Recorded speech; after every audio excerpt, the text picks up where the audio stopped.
just start by saying and spelling your name for me. My name is Robert Leist. That's the last name is L-E-I-S-T. And I guess just tell me what you're running for and why you're doing it. I'm running for state representative of the 72nd District of Ohio. Why I'm doing it? Well, I got involved with politics after my daughter was born 8 years ago because I looked and seen things in the world and wanted to make sure that we can maintain an area of opportunity and an area that she, world she could be happy in. So, I started getting a little bit more involved and then just a little bit more. And last year I'd run for city council in Coshocton, and it was quite a tight race, and got to know more and more people. And it seemed that, they really kept encouraging me. So when we had this situation this year, I'd often entertained possibly running for state representative. And a lot of people reached out to me and asked me to do so. And after Mr. Householder had his issues, if he were tied up in this, we have no voice. And that's my understanding, is that he has been forbidden to speak with the other legislators. So I feel validated that I actually stepped forth and filed, because at that time, there was absolutely no one running against Mr. Householder, and he would be the only name on the ballot. And therefore, it would be essentially a lame duck representation. So I, just talked to the right people and went ahead and filed with Licking County, and here we are. And what were your initial thoughts? I mean, this is your representative. When you heard about all of this in the news, coming up on, I guess, almost a month ago. Mm-hmm. Of course, I was, shocked. I mean, I expect a high level of, morality out of our representatives. And after saying that Mr. Householder is due his day in court, we're guaranteed that by the Constitution. However, if this is what had transpired, then full extent of the law, I'd like to see prosecuted. I believe we ought to hold legislators to a higher standard. And that's exactly what I intend to do, is to never be shy away from being for the people of the 72nd District. I will be there. I'm a blue collar guy. I've worked blue collar job for 35 years. I mean, I'm relatable. There's been times where I've had to go paycheck to paycheck back in the day. And I know what people are going through, and I still speak with everybody every day. And they feel a disconnect with their current representation, not just the incumbent for the 72nd District, but a lot across the board. And I want to change that. I want to get communication open and really just be there for the people for once. Do you think that Larry Householder should step down? I know many of his House colleagues have called for him to give up his seat. What are your thoughts on that? Well, I do believe that he should have stepped down immediately from Speaker of the House. I mean, if there's such an issue as this, and there are RICO charges, this is going to take a while. This is going to take away from his ability to represent just in his representative position, let alone Speaker of the House. So he should have stepped down from Speaker immediately. Now, as I found out his restrictions of speaking with other legislators, yes, I would call for him to please resign. We need that voice. We're not being fairly represented as constituents in the 72nd District. I would ask that he would please step down. When it comes to the 72nd District, obviously it's getting a lot of publicity now with everything going on with Householder, but what would you like people to know around the state who don't live there, don't live in these and work in these communities? What is the biggest issue, and I guess what would you want people to know about the district, and what would you ultimately want to bring to the district if you were able to represent it? Again, a lot of communication increase is what I would like to bring. I want people to know that there has been that disconnect. There has been a a level of, loss of a level of opportunity in the district. We've become more impoverished. People's lifestyles have changed and especially because of the COVID climate here lately.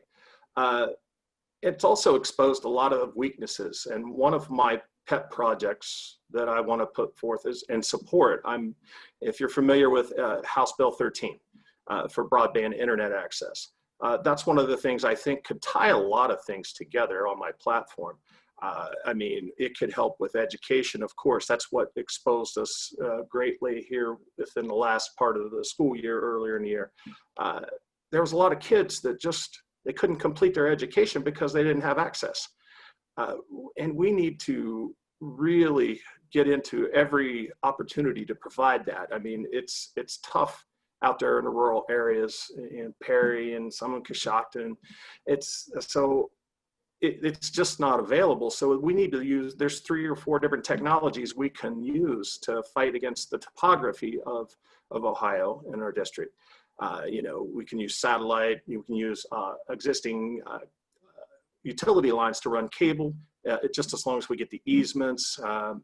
And you can use microwave technology with like cell phone towers and whatnot. With utilizing those 3, we should be able to provide kids with a way to continue their education from home if need be.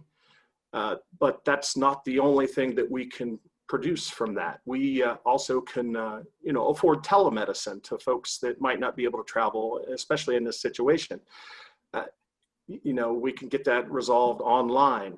And it's not just standard medical stuff. They could also, it's trying time. People are having issues and might need a therapist.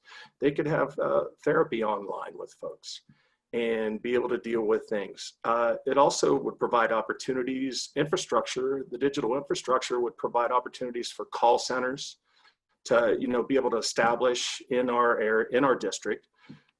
You could, it affords opportunities for people to work from home, to be able to watch their children if they're home from school. It just expands. I consider it a linchpin on a lot of my platform. And correct me if I'm wrong, but because of the timeline here, you're not able to be a major party candidate through the write-in. Where would you want your constituents to know that you stand as far as a political party or just overall values? Well, I this year voted in the primary for friends of mine for the Central Committee of the Libertarian Party of Ohio. Before that moment in time, I've always been fiercely independent. I consider myself a moderate, but I do have libertarian values in which I believe, I really am fiscally conservative. If I'm in office, I want to be as careful as possible with people's tax money.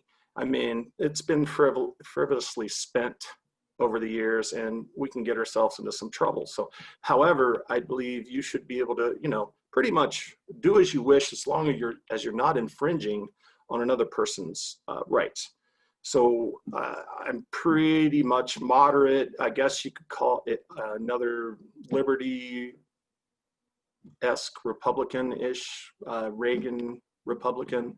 I've had a lot of friends, close friends that are that, but I very much identify with the libertarian values, and a lot of folks may not understand those, but more people are libertarian than what they think. And I'm always open to questions from anyone considering my value set. Obviously, you're in a much tighter time frame than most candidates who are running for office. What's the plan over the next couple months? Well, I've been speaking with a lot of city leaders in different cities throughout the district, and trying to open up lines of communication, which apparently were not there before. And we're getting some data, getting some issues that folks want to get taken care of, and quite frankly, it seems they're ecstatic. And I've had invitations to go on tours of different cities, and I probably take them up on that, given just depending on safety of the climate.